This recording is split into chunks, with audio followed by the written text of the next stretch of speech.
ഇതാണ് മാളുവിന്റെ കുടുംബം. മാളുവിന്റെ അച്ഛൻ നന്ദഗോപൻ, അമ്മ ജാനകി. ഇവർക്ക് ഒരേ ഒരു മകൾ മാളവിക നന്ദൻ എന്ന നമ്മുടെ മാളു. കുറെ നേർച്ചയും കാഴ്ചയും ഒക്കെ നടത്തി വിവാഹം കഴിഞ്ഞ് 5 വർഷങ്ങൾക്ക് ശേഷം കിട്ടിയ മുതലാണ് മാളു. അതിന്റേതായ എല്ലാ കുട്ടിക്കടും കയ്യിലും ഉണ്ട്. നന്ദഗോപന് ഹരിദാസും സുഹൃത്തുക്കളാണ്. നന്ദൻ ഒരു പ്രൈവറ്റ് കമ്പനിയിൽ അക്കൗണ്ടന്റായി വർക്ക് ചെയ്യുന്നു. ജാനകി വീട്ടമ്മയാണ്. എന്താടി മിണ്ടാതിരിക്കുന്നേ? അവളൊന്നും മിണ്ടാതിരിക്കുന്ന കണ്ട് മാളു അവളുടെ തോളി പിടിച്ച് കുലുക്കിക്കൊണ്ട് ചോദിച്ചു, എന്താ കുന്തം? നീ ഇത് ഏത് ലോകത്താ? ഞാൻ പറഞ്ഞ വല്ലം കേട്ടോ? അത് ഞാൻ എന്തോ ആലോചിച്ച്. അത് പോട്ടെ, നീ എന്താ പറഞ്ഞേ? നിന്റെ കെട്ടിയോന് നിന്നോട് ഭയങ്കര സ്നേഹമല്ലേ എന്ന്. സ്നേഹമൊക്കെ ആടാ, പക്ഷെ ഭയങ്കര ദേഷ്യമാണെന്ന് തോന്നുന്നു. അതെന്താ നീ അങ്ങനെ പറഞ്ഞേ? മാളു ചോദിച്ചതും അവൾ അന്ന് നടന്ന സംഭവം പറഞ്ഞു. ഡാ, അത് ശരിക്കും ടെൻഷൻ ആയതുകൊണ്ടല്ലേ? ഈ 99% ആണുങ്ങൾക്ക് ടെൻഷൻ വന്നാൽ ദേഷ്യമായിട്ടല്ലേ പുറത്തു വരുന്നേ. അപ്പോട്ടനെ തന്നെ നോക്ക്, ടെൻഷൻ വന്നാ അടുത്ത് നിൽക്കാൻ പറ്റുമോ? അമ്മ അവളെ ഒന്ന് കൂർപ്പിച്ചു നോക്കി. അതെങ്ങനെ നിനക്കറിയാം? പെട്ടു. എന്താ അത്? അത് നിന്നോട് ചൂടാവാറില്ലേ? അതാ ഞാൻ പറഞ്ഞേ. മോളെ മാളു, നിന്നെ ഞാൻ ഇന്നും ഇന്നലെയും കാണാൻ തുടങ്ങിയതല്ല. വെറുതെ എന്റെ കൈക്ക് പണിയുണ്ടാക്കാതെ പണി പോലെ പറഞ്ഞേ. അത് കേട്ടത് ഇനി തനിക്ക് രക്ഷയില്ലെന്ന് അവൾക്ക് മനസ്സിലായി. അവൾ അമ്മൂനെ നോക്കി ഒന്ന് ഇളിച്ചു കാണിച്ചു. കൂടുതൽ കിണിക്കല്ലേ, ഒരേക്ക് പറയടി. അത് പിന്നെ നിന്ന് വിൽക്കാതെ കാര്യം പറയടി. മാള് ദീർഘശ്വാസം എടുത്തുകൊണ്ട് പറഞ്ഞു തുടങ്ങി. അന്ന് നിങ്ങളുടെ കല്യാണ ദിവസം അപ്പോട്ടെ എന്നോട് ഇഷ്ടമാണെന്ന് പറഞ്ഞു. വാട്ട്? ഉഫ്, പയ്യെ മനുഷ്യന്റെ ചെവി അടിച്ചു പോയി. സോറി, നീ തെളിച്ചു പറ. എന്താ പറഞ്ഞേ? മാളുവിന് അന്നത്തെ ദിവസം മനസ്സിലേക്ക് വന്നു. കല്യാണമൊക്കെ കഴിഞ്ഞ് അമ്മ പോയി കഴിഞ്ഞതും ഡ്രസ്സിംഗ് റൂമിൽ പോയി അമ്മുവിന്റെ സാധനങ്ങളൊക്കെ പാക്ക് ചെയ്ത് വെക്കാനായി മീരാമ്മ അവളെ പറഞ്ഞു വിട്ടു. മാളു റൂമിൽ ചെന്ന് ഓരോന്നായി എടുത്ത് ബാഗിൽ വെക്കുമായിരുന്നു. പെട്ടെന്ന് പിന്നിലെ ഡോർ അടയുന്ന ശബ്ദം കേട്ട് അവൾ തിരിഞ്ഞു നോക്കി. അവിടെ അവളെ തന്നെ നോക്കിക്കൊണ്ട് ഒരു ചെറുചിരിയോടെ അപ്പു നിൽക്കുന്നു. അവൻ അവളെ നോക്കിക്കൊണ്ട് തന്നെ റൂമിന്റെ ബോൾട്ട് ഇട്ടു. പിന്നിൽ അവനെ കണ്ടതും മാളു ആകെ വിയർത്തു. അപ്പോട്ടെ എന്താ ഇവിടെ? അവൾ പതർച്ച മറച്ചു വെച്ചുകൊണ്ട് ചോദിച്ചു. അതെന്താ, എനിക്കിവിടെ ആയുത്തം വല്ലതും ആണോ? അതും പറഞ്ഞുകൊണ്ട് അവൻ മാളുവിന്റെ അടുത്തേക്ക് നടന്നു. അതല്ല. അവൻ വരുന്നതനുസരിച്ച് അവൾ പിന്നിലേക്ക് നടന്നുകൊണ്ട് പറഞ്ഞു. ഏതല്ല? അത് പിന്നെ നിനക്കെന്താടി, വിൽക്കും തുടങ്ങിയോ? അപ്പു ചോദിച്ചത് മാളു അവനെ കൂർപ്പിച്ചു നോക്കി. എന്താടി ഉണ്ടക്കണി നോക്കി പേടിപ്പിക്കുന്നേ? അവൻ അവളുടെ കൈ പിടിച്ച് അവന്റെ നെഞ്ചിലേക്ക് ഇട്ടുകൊണ്ട് ചോദിച്ചു. അവന്റെ പെട്ടെന്നുള്ള പ്രവൃത്തി അവൾ പകച്ചുപോയി. അപ്പോട്ടാ? എന്താടാ? എന്താ അപ്പോട്ടാ ഇത്? എന്താ ഇതിന്റെ അർത്ഥം? ഇതിനൊരു അർത്ഥമേ ഉള്ളൂ മാളു. എന്റെ പെണ്ണിനെയാണ് ഞാൻ ചേർത്ത് പിടിച്ചിരിക്കുന്നത്. അത് കേട്ടതും മാളുവിന്റെ കണ്ണുകൾ തുറച്ചു വന്നു. അവൾ വായ തുറന്നു വെച്ച് അവനെ തന്നെ നോക്കി നിന്നു. അപ്പൊ പതുക്കെ അവളുടെ വായ അടച്ചു വെച്ചു. നീ അമ്മുവിനോട് പോലും പറയാതെ നിന്റെ മനസ്സ് ഒളിപ്പിച്ചു വെച്ച ഇഷ്ടമില്ലേ, അതൊട്ടും കുറയാതെ തന്നെ അങ്ങോട്ടും ഉണ്ട്. പോയി. മാളുവിന്റെ കിളികൾ കൂടും കുടിക്കുകയും വിട്ടു പോയി. തനിക്ക് മാത്രം അറിയുന്ന ഈ കാര്യം അപ്പോട്ടെ എങ്ങനെ അറിഞ്ഞു? മാളു ചിന്തിച്ചുകൊണ്ടിരുന്നു. ഞാനിതെങ്ങനെ അറിഞ്ഞു എന്നായിരിക്കും മോൾ ആലോചിക്കുന്നത്. അവളുടെ ആലോചന കണ്ട് അവൻ ചോദിച്ചു. അവൾ അവനെ തന്നെ നോക്കി നിന്നു. എന്ത് പറയണമെന്ന് അവൾക്ക് അറിയില്ലായിരുന്നു. നാവെല്ലാം വറ്റി വരേണ്ടതുപോലെ ചെന്നിയിലൂടെ വിയർപ്പുചാലുകൾ ഒഴുകിയിറങ്ങി. അവൻ ചിരിച്ചുകൊണ്ട് പിന്നിലേക്ക് മറച്ചു പിടിച്ച കൈ അവളെ കാണിച്ചു. അവന്റെ കയ്യിൽ ഒരു ഡയറി ഉണ്ടായിരുന്നു. അയ്യോ, എന്റെ ഡയറി! ഇതെങ്ങനെ അപ്പോട്ടന് കിട്ടി? അമ്മുവിന്റെ കല്യാണം വിളിക്കാൻ ഞാനും അച്ഛനും കൂടെ നിന്റെ വീട്ടിൽ വന്നത്. ജാനിയാന്റെ ചായ കൊണ്ട് തന്നപ്പോ കൈ തട്ടി എന്റെ ഷർട്ട് വീണു. അത് വാഷ് ചെയ്യാനായി കയറിയതോ നിന്റെ റൂമില്. തിരികെ ഇറങ്ങുമ്പോഴാ നിന്റെ ഡയറി കണ്ടത്. മറ്റുള്ളവരുടെ ഡയറി വായിക്കുന്നത് നല്ലതല്ല, എങ്കിലും എന്റെ പെണ്ണിന്റെ അല്ലേന്ന് കരുതി അങ്ങ് തുറന്നു നോക്കി. നോക്കിയപ്പോഴോ ഫ്രണ്ട് പേജിൽ എന്റെ പ്രണയം നെഞ്ചിന്ന് ഒരു ആളലായിരുന്നു. അടുത്ത പേജ് എന്റെ ഫോട്ടോ കണ്ടതോടെ പോയ സന്തോഷം ഫ്ലൈറ്റും പിടിച്ച് തിരികെ വന്നു. ഓരോ പേജും വായിക്കുമ്പോഴും നിന്റെ പ്രണയം ഞാൻ മനസ്സിലാക്കി. ഞാൻ നിന്നെ സ്നേഹിക്കുന്നതിന്റെ ഇരട്ടി നീ എന്നെ സ്നേഹിക്കുന്നു. അപ്പൊ അപ്പോട്ടന് എന്നെ ഇഷ്ടമായിരുന്നു. അതല്ലേടി പൊട്ടിക്കാളി ഇപ്പൊ പറഞ്ഞത്.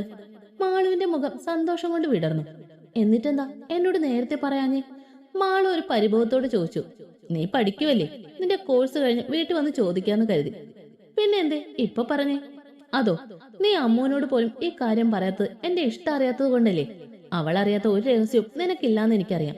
അതുകൊണ്ട് അന്ന് തന്നെ ഞാൻ തീരുമാനിച്ചതാ ഇന്ന് നിന്നോട് എന്റെ ഇഷ്ടം അറിയിക്കണമെന്ന്. അപ്പൊ എങ്ങനാ, ഇഷ്ടമല്ലേ? മാള് സന്തോഷത്തോടെ അവനെ കെട്ടിപ്പിടിച്ച് കരഞ്ഞു.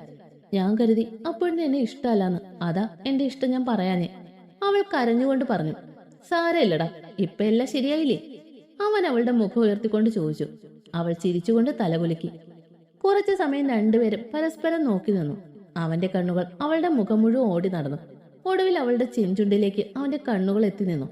തന്റെ ചുണ്ടുകളിലാണ് അവന്റെ നോട്ടമെന്ന് അവൾ മനസ്സിലാക്കിയപ്പോഴേക്കും അവൻ അവളുടെ ചുണ്ടുകൾ കവർന്നിരുന്നു. ഒരു കൈ അവളുടെ അരക്കെട്ടിലും മറുകൈ അവളുടെ കഴുത്തിലും ചുറ്റിപ്പിടിച്ച് അവൻ അവളുടെ ചുണ്ടിലെ തേൻ നുകർന്നു. അവളുടെ ഇടം കൈ അവന്റെ മുടികളെ കോർത്തു വലിച്ചു.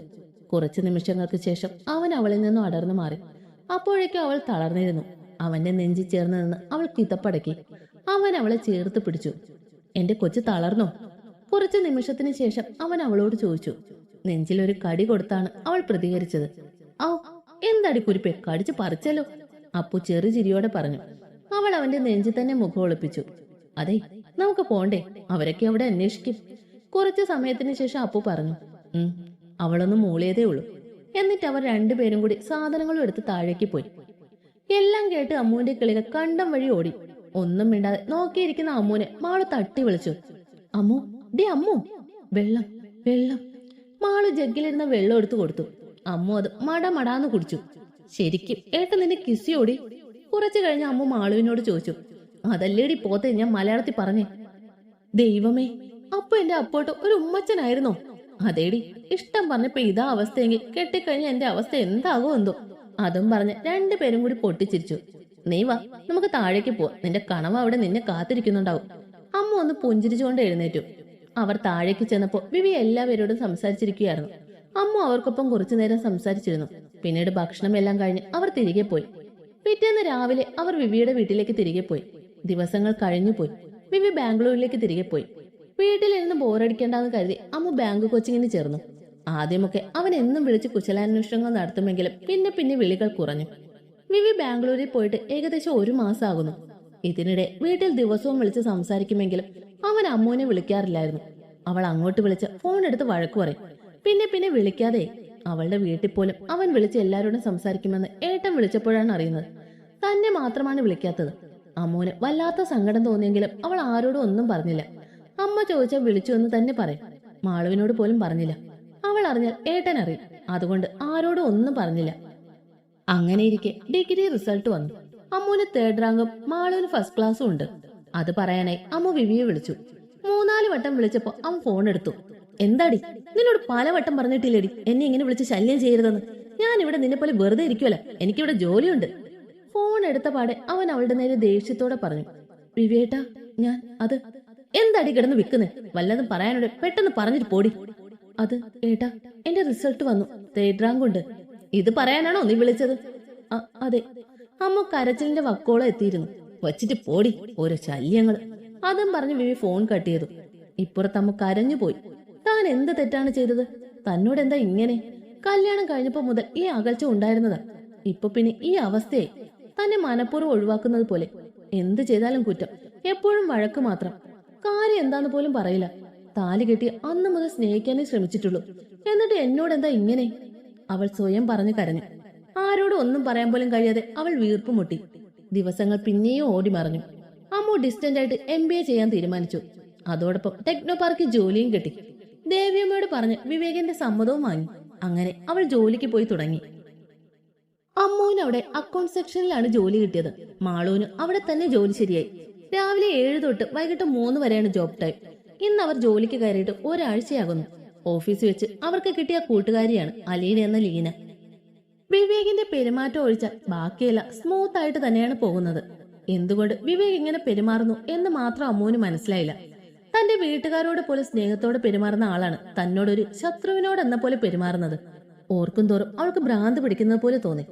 ചിന്തകൾ മനസ്സിനെ വേദനിപ്പിക്കാൻ തുടങ്ങുമ്പോൾ അവൾ മറ്റു ജോലികളിൽ വ്യാപൃതയാകും. എങ്കിലും എപ്പോഴും അവളുടെ കണ്ണുകളിൽ ദുഃഖം താളം കെട്ടിക്കിടന്നു. ദിവസങ്ങൾ കൊഴിഞ്ഞു വീണുകൊണ്ടിരുന്നു.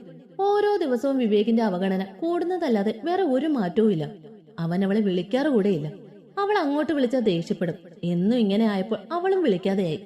എന്നാൽ അവളുടെ മാറ്റങ്ങളെല്ലാം മനസ്സിലാക്കിയ മാളു അവളെ കൈയോടെ പിടികൂടി. ഒരു ദിവസം ഓഫീസിൽ നിന്ന് വരുന്ന വഴിക്ക് മാളു അമ്മുവിനെ വിളിച്ചുകൊണ്ട് ഒരു റെസ്റ്റോറന്റിൽ കയറി. ഇപ്പൊ എന്തിനാ നമ്മൾ ഇങ്ങോട്ട് വന്നേ? വീട്ടിലെത്താൻ ലേറ്റ് ആവില്ലേ? ചെയറിൽ ഇരിക്കുന്നതിനിടെ അമ്മ അവളോട് ചോദിച്ചു. രൂക്ഷമായൊരു നോട്ടമായിരുന്നു മാളുവിന്റെ മറുപടി. മാളുവിന്റെ നോട്ടം കണ്ടപ്പോൾ പിന്നെ അവളൊന്നും പറയാൻ നിന്നില്ല. നിനക്ക് എന്താ വേണ്ടത്? ഓർഡർ എടുക്കാനായി വെയിറ്റർ വന്നപ്പോൾ അവൾ അമ്മുവിനോട് ചോദിച്ചു. Coffee, 2 coffee. Malu 2 coffee order ചെയ്തു. ഇനി പറ, നീ എന്തിനാ ഇപ്പൊ എന്നെ ഇങ്ങോട്ട് വിളിച്ചുകൊണ്ടുവന്നത്? അയാൾ പോയപ്പോൾ അമ്മ മാളുവിനോട് ചോദിച്ചു. കാര്യം എന്താന്ന് നിനക്കറിയില്ലേ? മാളു അമ്മുവിന്റെ മുഖത്തേക്ക് നോക്കിക്കൊണ്ട് ചോദിച്ചു. നീ പറയാതെ ഞാൻ എങ്ങനെ അറിയാനാ? എന്നാ പിന്നെ ഞാൻ തന്നെ പറയാം. എന്താ നിന്റെ പ്രോബ്ലം? കുറച്ച് ദിവസമായി ഞാൻ ശ്രദ്ധിക്കുന്നു. ഒന്നിനും ഒരു ഉത്സാഹവും ഇല്ല. ജോലിക്ക് വരുന്നു പോകുന്നു, എന്തെങ്കിലും ചോദിക്കുന്നതിന് മാത്രം മറുപടി. നിനക്ക് എന്താ പറ്റിയേ? ചിരിക്കാൻ പോലും നീ മറന്നിരിക്കുന്നു. നിന്നെ ഒന്ന് ചിരിച്ചു കണ്ടിട്ട് എത്ര നാളായെന്നറിയോ അമ്മു? നിന്നോട് ചോദിച്ചാൽ ഒന്നുമില്ലാന്ന് പറഞ്ഞ് നീ ഒഴിഞ്ഞു മാറും. ഇന്ന് എനിക്ക് അറിഞ്ഞേ പറ്റൂ. കള്ളം പറയാനൊന്നും നിൽക്കണ്ട. എന്താ കാര്യമെന്ന് വെച്ചാൽ വേഗം പറഞ്ഞു. ഇനി മാളുവിന്റെ മുന്നിൽ പിടിച്ചു നിൽക്കാൻ കഴിയില്ലെന്ന് അമ്മുവിന് മനസ്സിലായതോടെ അവൾ കണ്ണീരോടെ എല്ലാം മാളുവിനോട് പറഞ്ഞു. എല്ലാം കേട്ട് അന്തം വിട്ടിരിക്കുവായിരുന്നു മാളു. ഇത്രയൊക്കെ സംഭവിച്ചിട്ടും നിനക്കിതൊന്നും ആരോടും പറയാൻ തോന്നിയില്ലല്ലോ? കുറച്ചു സമയം കഴിഞ്ഞ് മാളു അവളോട് ചോദിച്ചു. ഞാൻ എന്താ പറയേണ്ടത്? ഇതൊക്കെ പറഞ്ഞ് അവരെ കൂടി വിഷമിപ്പിക്കണോ? മകൾക്ക് നല്ല ജീവിതം കിട്ടിയെന്ന് കരുതി സന്തോഷത്തോടെ ഇരിക്കുന്ന അച്ഛനെയും അമ്മയും വിഷമിപ്പിക്കാൻ എനിക്ക് പറ്റില്ല മാളു. അവൾ കരഞ്ഞുകൊണ്ട് പറഞ്ഞു. നിന്നോട് പോലും ഒന്നും പറയാഞ്ഞത് നീ അറിഞ്ഞ അപ്പോഴത്തെ അറിയാം എന്നുള്ളത് കൊണ്ടാണ്. പിന്നെ എല്ലാ കാലവും ഇങ്ങനെ പോട്ടെന്നാണോ? അറിയില്ല മാളു, എന്ത് ചെയ്യണമെന്ന് എനിക്ക് ഒരു പിടിയും കിട്ടുന്നില്ല. ഞാൻ പറയുന്നത് കേൾക്കാമോ? ഇത് ചെറിയ പ്രശ്നമൊന്നുമല്ല. നിന്റെ ജീവിതമാണ് തകർന്നുകൊണ്ടിരിക്കുന്നത്. അപ്പോട്ടനോട് എല്ലാം പറയാം. വേണ്ട മാളു, ഏട്ടന് ഇത് സഹിക്കാൻ കഴിയില്ല. കുറച്ച് നാളുകൂടി നോക്കട്ടെ. ആദ്യം ഞാനൊന്ന് സംസാരിക്കട്ടെ. ഉടനെ വരുമെന്ന് അമ്മ പറയുന്നത് കേട്ടു. അയാള് വരട്ടെ. എന്തായാലും ഇതിങ്ങനെ നീട്ടിക്കൊണ്ടു പോകാൻ പറ്റില്ല. എത്രയും പെട്ടെന്ന് ഇതിന് പരിഹാരം കാണണം. മാളു പറഞ്ഞതും അമ്മൂനൊന്നും മൂളാൻ മാത്രമേ സാധിച്ചുള്ളൂ. കുറച്ചു സമയം കഴിഞ്ഞപ്പോൾ രണ്ടുപേരും വീട്ടിലേക്ക് പോയി. മോൾക്കൊരു സർപ്രൈസ് ഉണ്ട്. അമ്മ വീട്ടിലെത്തിയതും ദേവിയമ്മ അവളോട് പറഞ്ഞു. എന്ത് സർപ്രൈസാ അമ്മേ? അത് മോള് റൂമിലേക്ക് ചെല്ലുമ്പോ അറിയും. വേഗം ചെല്ലി. ദേവിയമ്മ പറഞ്ഞതും അവൾ അവരെ ഒന്ന് നോക്കിക്കൊണ്ട് മുകളിലേക്ക് കയറി.